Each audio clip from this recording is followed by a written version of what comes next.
Welcome to Educate, Inform, and Challenge.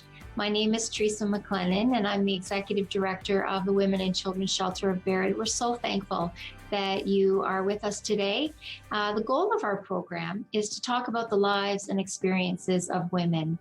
We talk about gender-based violence, gender equity, women in leadership, opportunities for decision-making. We really talk about, in a transparent and honest way, the lives of women from all walks of life. And so we are so thankful that you're with us here today.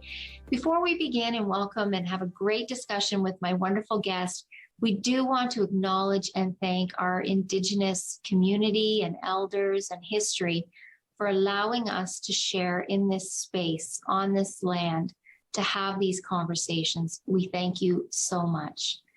Without further ado, I'm so happy to welcome my guest today. I'd like to introduce Shana, who works for the Women and Children's Shelter. Welcome, Shana. Hi, Teresa. Thank you. So, Shana, would you maybe like to introduce yourself and what you do here at the Women's Shelter? Sure. So my name is Shana. I work as a frontline worker. Lots of duties. I answer the phone calls. There's a lot I do. There's a lot, yeah, for sure. Yeah, sometimes it might be easy to say what I don't do. We do safety planning. We do advocacy. It's our first contact if a person in the community, a woman, is in need. So we're going to dive in today, and we're going to just really talk about the work that you do, because there's so many folks in the community who really don't know when a woman and child or her children come into the shelter exactly what it is that we do. So let's start at the very beginning. So does the shelter receive and support women who've experienced all types of abuse? Are there any limits to that? The answer is yes. We do support women with all types of abuse, and no limits that I know of. Abuse comes in many shapes and forms and many details depending on a person's situation. No two stories are ever the same. No two abuses are never the same. It's abuse is abuse, right? Harm caused to a person. There is no limits. So can you describe, just to provide education again for our community, what types of abuse may women experience that would lead them to come into our shelter? Well, there's the obvious, like physical abuse, the abuse we see physically, emotional, mental, spiritual, financial, elderly abuse, all kinds of abuse, yep. And I should imagine, and you feel free to speak to this, but women may come in and they may have bruises, they may have strangulation marks on their neck, and that, of course, is maybe easier for people to understand that physical abuse happens. But the psychological and emotional abuse for women, sometimes they're not even sure that they're actually experiencing abuse and aren't even sure what that is. Can you tell us a little bit about what you see in the women coming in who've experienced more of that emotional and that psychological abuse? Can you give me an example of what you mean by that, Teresa? Sure. So, and I appreciate the clarity, right? So, name calling. Oh, I see what you're saying. Control. What does that look like? It's not hands-on. It's not physical abuse, but it's abuse in a different way. For sure. It could be manipulation. It could be emotional blackmail. It could be gaslighting. It could be using things against, threats, name calling, put downs, controlling of the finances, controlling of family isolation, all kinds of things, sexual, the use of sex, lots of things, Teresa. So I think that's great clarity, because people do tend to associate violence and abuse just with the physical manner in which that happens. There is so much other abuse, even technology abuse, that we find that women are harassed and they experience violence over technology like Facebook and Instagram, all those different things. So thank you for that clarity for our just wanted to add something to that too, even like mental health. A lot of mental health, women who are suffering from things like that is also a way to manipulate and control and to use against. I see a lot of that lately. So when a woman contacts a crisis line and she's going to be coming into our emergency shelter because she needs to get out of her abusive situation, how would you describe how women are feeling at that time when they first come into the shelter? Well, I would describe traumatized, scared, overwhelmed, have no clue what to do next. It's a whole change in the whole plan of whatever's been going on, sometimes in survival mode. Can't remember things. Raw. I'd like to say, if I had to use one word, I would say raw. And so when women come in, I should imagine that it takes a while for them to adjust. Like, when do you feel like women start to settle in after they've been here? In my opinion, I would just say definitely not in the first week. It just depends. I mean, trauma is on a spectrum of 1 to like 100. Every situation's different. Definitely not the first few days. I know that. And some women, depending on what they've been through, sometimes not even when they leave. And I should imagine that, of course, the woman herself is traumatized. She's been experiencing abuse, but she also may be coming in with her children. And so, you know, she's trying to deal with her own emotions and figure out what's been happening to her. Her children also have their own experience of violence, and she's trying to help them and help herself at the same time. So I think it's, you know, your description of being raw, unsure, scared, I think are really good descriptors of women when they first come into our shelter, and their children as well. So knowing that, do you see a lot of women when they first come in that actually decide to return to their abuser? Sometimes women return for many reasons. It might be they don't see any other way. Sometimes love is mixed in there. Sometimes women take a few times, come to the shelter 3, 4, 5 times if they need to. Sometimes the process is just that long for somebody. We know on average it takes a woman about 7 times to truly be able to leave her abuser. What role do children play for women, you know, who may come in to the shelter and they have their kids with them, and then they decide to return to their abusive partner? Do children play a factor in that, in women making that decision to return? I would say yes, sometimes. If it's the father, biological father, sometimes that's the control part that the father's using. Sometimes the kids just miss dad. Yeah, I would say it plays a pretty big part in the decision making for sure. We know that women come, they have their own ideas about societal norms, about keeping families together, that children need to have the relationship with their father. And we always want to highlight that even though a woman comes into the shelter with her children, we in no way discourage children from being involved in having a relationship with their fathers. We know the importance that fathers play in the role of children's lives. The only time that for us we would be advocating for that perhaps not to happen, or to happen in a different way, in a supervised way, is if there is a risk of violence towards the children. So I think that's good to clarify, because we in no way want, we don't want children to be unsafe, but we also don't want children to not have relationships with their father if it's safe to do so. And so I think it's just really helpful for folks in our community to recognize just how complex all of the decision making is for women and the journey that they go through. They have to decide and be brave and take that courageous step to call the crisis line and plan to come in, actually do that and come in for service, and then stay the course and do the hard work that's needed for success. And I think you really highlighted how challenging that can be. And for various reasons, women may decide when they come into the shelter that they need to go back.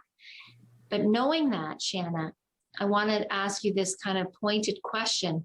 If a woman decides to go back to her abusive partner, no matter how many times, if she recontacts the shelter, is she eligible for service again?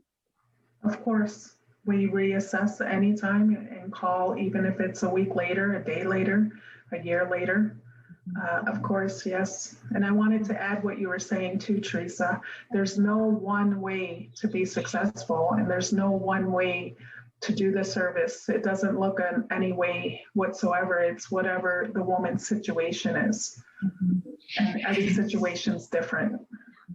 So your services are really based on where she's at, what she wants, what she needs at that time. And it sounds like you really, it's women directed, and you focus on her and work with where she is at. So we always know that women need to tell us how we can support them, not us telling them how we will support them. And, you know, I'm always immensely proud of the work that happens in the shelter, yourself included in that as a frontline worker, just how wonderfully you work to create services for women that are based on where she's at and what she needs at that time. And so we're going to dive in quite a bit deeper in talking about what services are offered here in the shelter, because I know, Shana, that you provide, well, counseling, you provide just a wide range of services. And so I really want to talk about that, because I want our community, and I especially want women who are listening to us today, to have an understanding of when they come into shelter, what is available to them. So we would just ask our viewers to stay with us for this great conversation where we can educate, inspire, and challenge our thinking. Stay with us, and we'll be right back.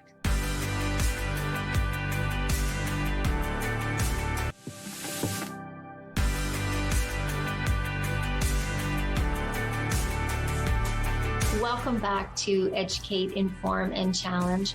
We're having a great discussion today with Shana, who is a women's program worker here at the Women and Children's Shelter of Barrie. And Shana's been educating us and talking to us about the experience for women to come into shelter and types of abuse, the difficult decisions that women have in coming here and staying and doing some really challenging work to be successful. So welcome back, Shana, and we're so glad that you're with us today.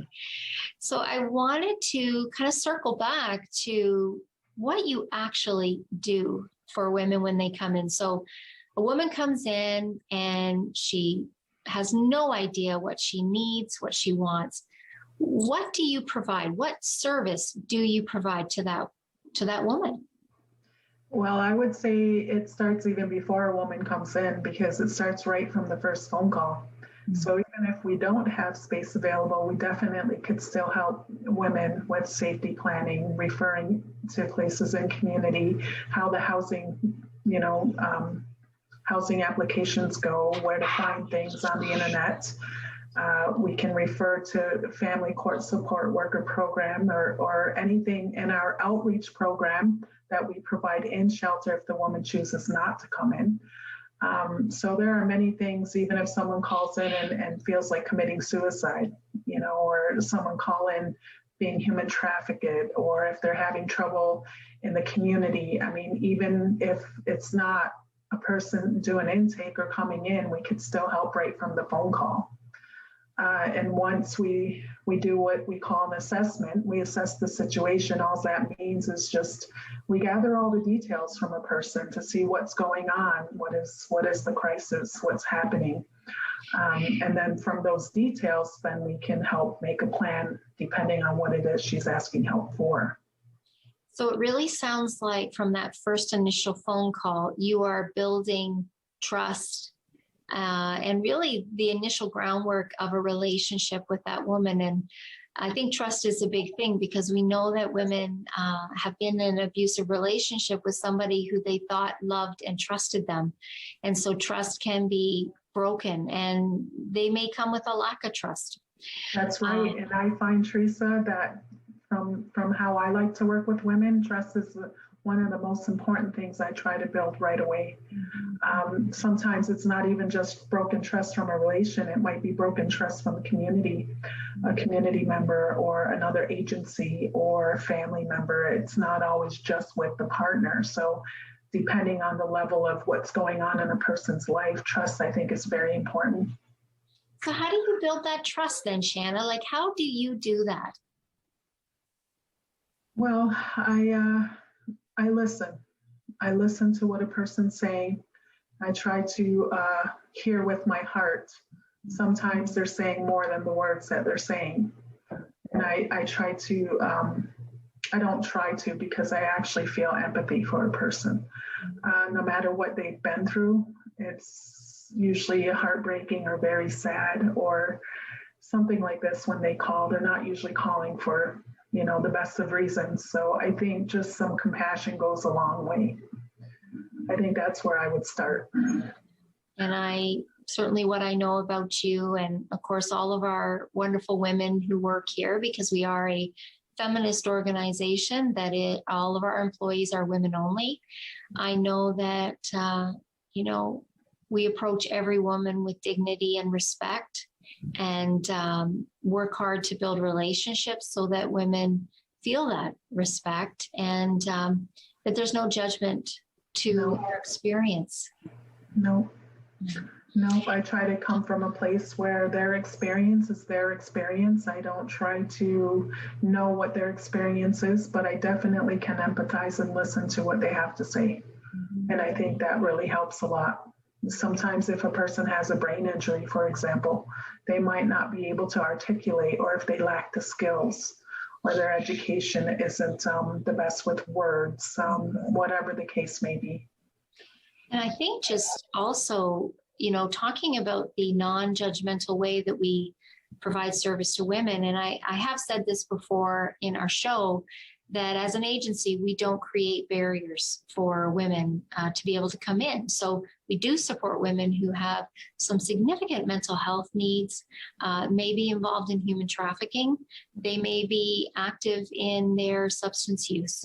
And we will work with them and where they're at to try and be able to move their supports forward for them. There can be many challenges when we're faced with that, but we try our best, don't we, to be able to to provide support to those women. So circling back to all this huge list of services that you provide, one of the ones that you mentioned was housing. So women apply for Ontario Works, perhaps they may be employed, but they may be looking for housing. How easy is it for women to find affordable housing in our community of Barrie? Well, it's definitely not easy. It's one of the hardest things that I see in the business in the 9-10 years I've been here. Housing is almost impossible for a woman without children. I mean, even to rent a room, OW doesn't give enough money for women to even pay one full month's rent. So it's very hard, very tricky. We try to help with the housing applications. We try to help direct them to a housing worker. We try to help them make a plan depending on whatever income or whatever their plan is. Maybe it might be having to expand outside the area. Barrie is very high paying rent here, and it's very difficult for women when they have no other income. And I think because women have such a low income to be able to work with to find housing, they are sometimes forced to live in conditions that are unsafe, that we would never want women having to make that difficult choice to live in that location. But sometimes she doesn't have any other options. Would that be kind of a right way to summarize that, Shana? I would agree with that. And that's also sometimes when they feel they have to return to. Unfortunately, they've exhausted every other idea or resource, and there's just sometimes nothing. And it's just heartbreaking. And so I think we have highlighted one of those barriers, which is housing for women, that they would not be as successful. So can you talk to me about other barriers that would lead women to go back to their abuser, or just to really struggle with the journey that they're on to try and recover? What are some of those other barriers for women? Well, there's exterior and interior barriers. I would say the exterior would be housing, finances, employment, lack of skills, lack of resources, education, children, things like this. I would say inside barriers would be don't have the confidence, never been on their own, scared, afraid to be alone. Things like that. No other choice. Some people are even too terrified to even leave.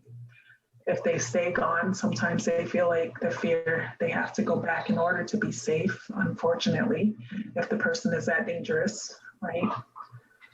And I think that that's a really interesting comment that you just made, that women may decide to go back because they feel safer. Is that because they can trust what they know in the abuse that they've experienced? I would say so, because at least that's what they've learned to survive in. So they've learned to navigate. And sometimes I've heard women tell me, at least if I'm with him, I know what he's doing. Right? I know when things are going to happen. I know when the pattern is going to happen. I know what to do in that pattern. That sometimes is better than not knowing and thinking he's going to show up somewhere. So that could be a barrier too. It can be extremely worrying for women to leave almost the safety of that abusive relationship, walk away from their home, maybe walk away from their community for their safety, uproot their children from their school and their friends. Again, we're talking about that difficult decision making for women. And again, a lot of the reasons why women may decide that they need to go back. Even in human trafficking, I remember a woman once telling me that she missed the money, she missed the belongings, the gifts. Mm-hmm. She tried her hardest to wait for the money to come through OW, and tried to get ID and all her barriers that were preventing her, and just gave up on the waiting time. It's the challenges in the system as well. And I think that's a really good point, and I appreciate you bringing that up, because Shana, are you aware of how much women, let's say a single woman on OW, how much money she would actually get per month? I think for rent, because I know they divide it into rent and basic needs. I'm pretty sure the rent amount is about $700. So imagine for people in the community who are listening right now, if you needed to find a safe 1-bedroom apartment and you have $700 to do that. And Teresa, rooms for rent are barely $700 just for a room in a house with strangers. Yeah, and then we are talking about what could be a very unsafe situation for a woman who has experienced abuse and human trafficking. When you live in a room and board location, you are very easy to be found by the person who had trafficked you. It can happen in an apartment very easily as well. It's just incredible, because to find an apartment for $700 and then be able to feed yourself and pay all the other bills that come with that virtually impossible. And so we're always working closely with the city of Barrie when they're looking at different strategies for affordable housing, to advocate for the women that you support and make sure that the voice of women is being heard in terms of safe and affordable housing, which I think probably, Shana, you and I would agree, we have a long ways to go to reach. Sure. Yeah. So, I think it's been a really great discussion today. And I think we've talked about a few of the barriers: children, finances, finding housing, education, transportation. And even, like you said, basic skills that some women don't have. Some women never learned to cook for themselves, never learned or were not allowed to pay the bills. Don't know how to do a housing search, right? So many challenges for women when they come into the shelter and they're facing life and needing to make these decisions on their own. Hopefully, they have family and friends around them who will also help them, as well as, the wonderful work that you do and the shelter staff, for sure. And Teresa, definitely, if you add kids to that, if you add mental health to that, if you add addictions to that, it's multi-layered. Yeah. Multi-layered barriers and just roadblocks for so many women. So, Shana, I really enjoyed our discussion today, and we've got less than 1 minute left. Okay. If there is a woman who is living in violence and she's watching and listening to you today, what advice would you give that woman right now? I would say call us.